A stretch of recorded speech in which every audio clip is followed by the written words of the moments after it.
Class 10th का जो भी इम्पोर्टेंट क्वेश्चन है, स्पेशली अभी साइंस का हम चर्चा कर रहे हैं, वो भी चैप्टर 1 का, ठीक है। तो जो भी इम्पोर्टेंट क्वेश्चन हम बनेगा एग्जाम पॉइंट ऑफ व्यू से, हम डेली 5 से 7 क्वेश्चन का डेली वीडियो बना करके अपलोड कर देंगे। उम्मीद होगा कि आप लोग अच्छे से देखिएगा, जिससे कि आपका एग्जाम बहुत अच्छे से जाए। देखिए, लघुत्तरीय प्रश्न स्टार्ट कर रहे हैं। तो सबसे पहला क्वेश्चन है हमारा लोहे की वस्तुओं को हम पेंट क्यों करते हैं। तो आप लोगों को पता होगा कि लोहे की वस्तुओं को हम पेंट क्यों करते हैं, जंग से बचाने के लिए, संक्षारित से बचाने के लिए। तो यहाँ पे आंसर क्या बोल रहा है, देखिएगा। लोहे की वस्तु हवा एवं नमी के संपर्क में आकर संक्षारित हो जाती है। संक्षारित हो जाती है का मतलब होता है कि जंग लगना स्टार्ट हो जाता है। और जंग लगना कब स्टार्ट होता है, जब लोहा का वस्तु जो होता है वो हवा और नमी के संपर्क में आता है, वो संक्षारित होने लगता है, ठीक है। तो क्या करते हैं कि अब संक्षारित होने लगता है, जंग लगने लगता है, तो हम उसको क्या करते हैं, बचाते हैं। तो बचाते कैसे हैं, तो बता, अतः पेंट करने पर लोहे की सतह हवा एवं नमी के प्रत्यक्ष संपर्क में नहीं रहती। जब हम लोहे की वस्तुओं को जब हम पेंट कर देते हैं तो क्या होता है कि डायरेक्ट संपर्क में नहीं होता है। पेंट कर देते तो क्या होता है, लोहा का वस्तु जो है हवा और नमी के डायरेक्ट संपर्क में नहीं होता, प्रत्यक्ष संपर्क में नहीं होता, जिसके कारण संक्षारण नहीं हो पाता है। जिसके कारण क्या होता है, संक्षारण नहीं हो पाता है।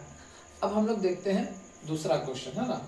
दूसरा क्वेश्चन देखते हैं, जैसे कि एक क्वेश्चन ये वाला है। क्या है क्वेश्चन कि तेल एवं वसायुक्त खाद्य पदार्थों को नाइट्रोजन से प्रभावित क्यों किया जाता है।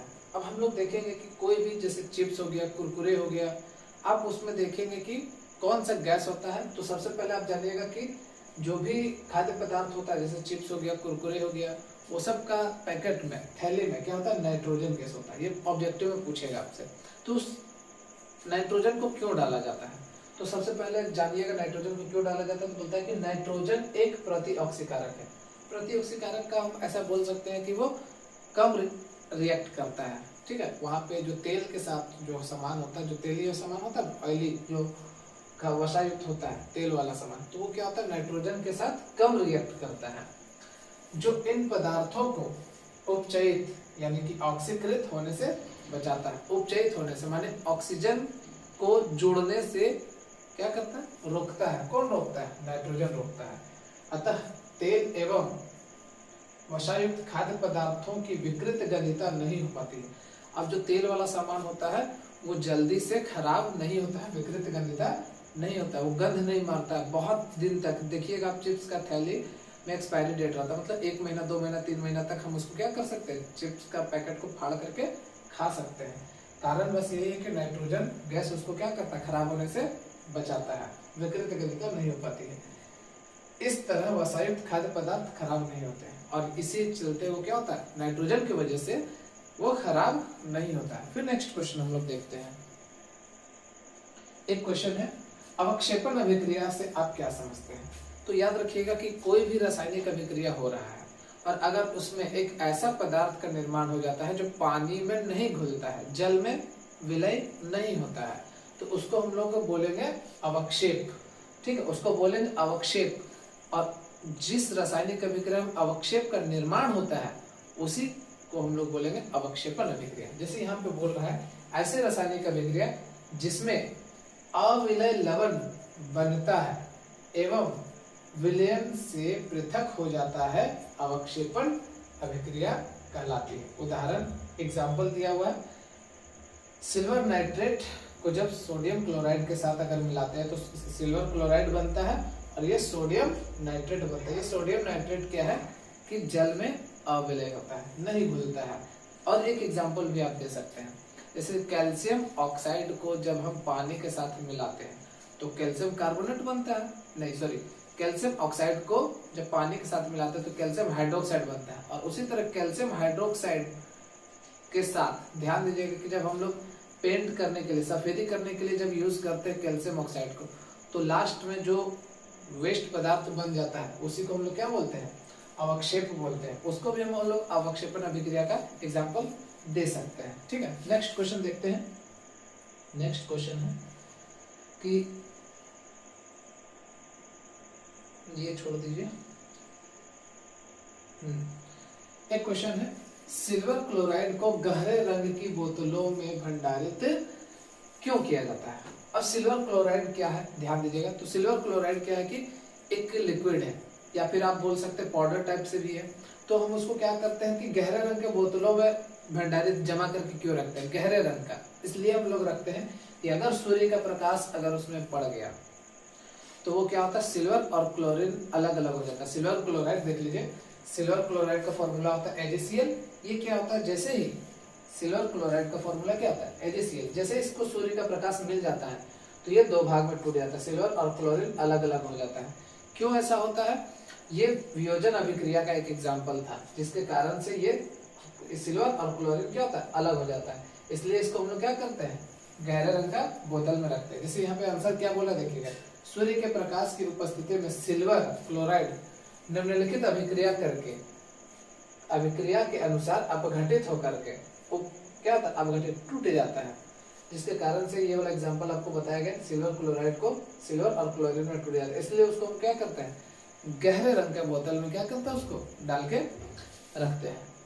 फिर देखते हैं नेक्स्ट क्वेश्चन क्या बोल रहा है। ये क्वेश्चन ये बहुत ज्यादा इंपॉर्टेंट क्वेश्चन है, ध्यान दीजिएगा। क्या बोल रहा है कि जब लोहे की कील को कॉपर सल्फेट के विलयन में डुबाया जाता है तो विलयन का रंग क्यों बदल जाता है? तो याद रखिएगा कि copper sulphate CuSO4, copper sulphate क्या होता है कि उसको नीला थोथा भी बोलते हैं। और कॉपर सल्फेट में वो लिक्विड है, और कॉपर सल्फेट में जब हम डाल दिए लोहा, जिसको Fe बोल सकते हैं, तो Fe क्या है, ज्यादा रिएक्टिव एलिमेंट है, बहुत ज्यादा रिएक्टिव एलिमेंट है कॉपर के तुलना में।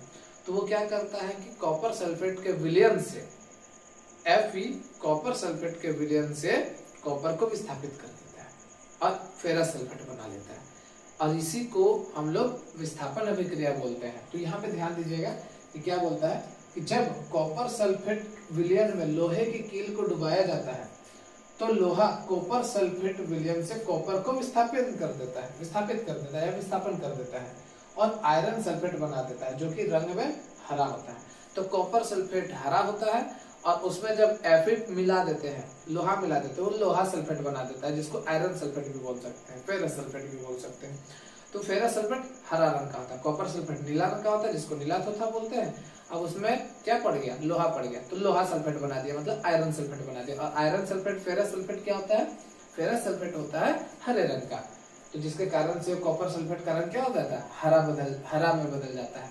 कॉपर सल्फेट फेरस सल्फेट में बदल गया विस्थापित के कारण, जिसके कारण से वो हरा रंग का हो जाता है, ठीक है, उसका रंग बदल जाता है। नेक्स्ट क्वेश्चन देखते हैं, सबसे इंपॉर्टेंट क्वेश्चन है ये वाला, 7वां नंबर, बहुत इंपॉर्टेंट क्वेश्चन है, ठीक है। उसके बाद हम आगे का वीडियो में दिखाएंगे कि कितना और सारा इंपॉर्टेंट है। बोलते हैं वायु में जलाने से पहले मैग्नीशियम रिबन को साफ क्यों किया जाता है? तो क्या होता है कि मैग्नीशियम एक धातु है, वो क्या होता है कि जब उसको खुला छोड़ दिया जाता है तो उसमें ऑक्साइड और कार्बोनेट का परत क्या होता है, उसके ऊपर में बैठ जाता है। जैसे ये मेरा मान लीजिए उंगली है, तो ये उंगली मान लीजिए कि मैग्नीशियम का है, तो इसके ऊपर में कार्बोनेट और ऑक्साइड का परत जमा हो जाता है। तो इसको रेगमाल से हम लोग साफ करते हैं, रेगमाल से उसको रगड़ करके क्या करते हैं, कार्बोनेट और ऑक्साइड का परत को हटा देते हैं, जिसके कारण से अब जलने में बाधक नहीं होगा, जिसके कारण से हम लोग उसको क्या करते हैं, साफ करते हैं। तो बोलते हैं वायु में जलाने से पहले मैग्नीशियम रिबन को रेगमाल से रगड़कर साफ किया जाता है, ताकि मैग्नीशियम ऑक्साइड और मैग्नीशियम कार्बोनेट की परत हट जाए, जो वायुमंडलीय ऑक्सीजन और कार्बन डाइऑक्साइड से अभिक्रिया के फलस्वरूप रिबन पर बनता है। उसके ऊपर में मैग्नीशियम का ऊपर का सतह में कार्बोनेट और ऑक्साइड का परत बन जाता है, जिसके कारण से जलने में बाधक होता है। अब उसको हम लोग क्या करेंगे कि रेगमाल से रगड़ करके उसको साफ करेंगे, अब जलने में बाधक नहीं होगा। और वो जलेगा कैसे मालूम है, जिस तरीके से दीपावली के टाइम पे हम लोग बहुत सारे पटाखा वगैरह जलाते हैं तो सफेद रोशनी की तरह जलता है ना, तो सेम ये भी उसी तरीके से जलेगा। अब ये वीडियो हम यहीं पे खत्म करते हैं, अगला वीडियो क्या करेंगे कि उसी तरीके से जो भी इंपॉर्टेंट क्वेश्चन है उसका सेशन चलाएंगे। तो आप लोग वीडियो में बने रहिएगा, जितना भी वीडियो आएगा पार्ट 1 पार्ट 2 पार्ट 3 करके, तो आप लोग बने हुए रहिएगा। सारा इंपॉर्टेंट क्वेश्चन हम क्या करेंगे, डाल देंगे। आप लोग को कहीं भी जाने का जरूरत नहीं है, सारा वीडियो एक एक करके हम क्या करेंगे, डाल देंगे। जितना भी साइंस का हो, मैथ का हो, टोटली पूरा क्लास 10th का हम बना के डाल देंगे। धन्यवाद।